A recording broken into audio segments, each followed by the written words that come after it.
You know the thing I love about Marco Rubio? It's definitely not his politics. No, not by any stretch of the imagination. What I love about Marco Rubio is that he continues to prove that he is the dumbest person serving in the United States Senate. Even with the climate change deniers, which, let's be honest, Rubio kind of fits into that scheme as well with his "I'm not a scientist, man" claims. But even with your climate denials, even with your folks who attempted to overturn the election, Rubio's still the dumbest.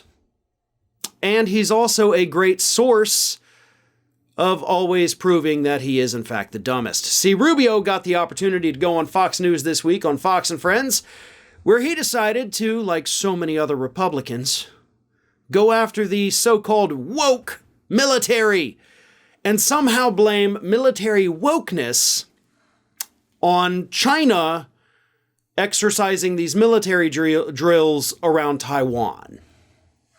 So here's what the brilliant mind of Marco Rubio came up with. When we see these things happen, remember that our civilian leaders in the Pentagon have just spent the last 2 years focused very seriously on the proper use of pronouns and ensuring that we host the right number of drag queen shows at different military bases around the world. And now the recruitment numbers are down because the working class families that are the backbone of our recruitment efforts, these are the people who have for decades sent their sons and daughters to defend our country. They're not interested in joining some woke social experiment organization. This is news to me, right? To be honest with you, I haven't seen that the military is forcing military bases around the world to have a certain number of drag shows. Now that's quite an accusation, right? And as non-stupid people know, that's also not a thing that's happening, by the way. The military is, of course, not obsessed with pronouns. They have, of course, issued new guidance. Don't discriminate against these people. Hey, avoid these terms. If somebody gives you pronouns, please try to respect them. The people obsessed with pronouns, by the way, are the Republicans. They're the ones who are constantly on and on about pronouns, and wokeness. Meanwhile, people on the left are like, hey, these are my pronouns if you don't mind. Like, that's it. We're not pushing it relentlessly. Yeah, some people have them in their Twitter bio, so what? Y'all are the ones that make a big deal about it. But here's the thing. Military recruitment numbers have been down for a hell of a lot longer than just 2 years. Hell, during the Bush administration, recruitment numbers went down so bad because of how poorly they were bungling, right? The war on terror. Recruitment numbers went down so bad that they dropped some of the requirements for members of hate groups being banned from the military. Right? During the Trump administration, they also lowered the requirements needed to join the military because the numbers went way down. This is not a new problem. It is not a new phenomenon. And of course, it has absolutely nothing to do with the military suddenly going woke.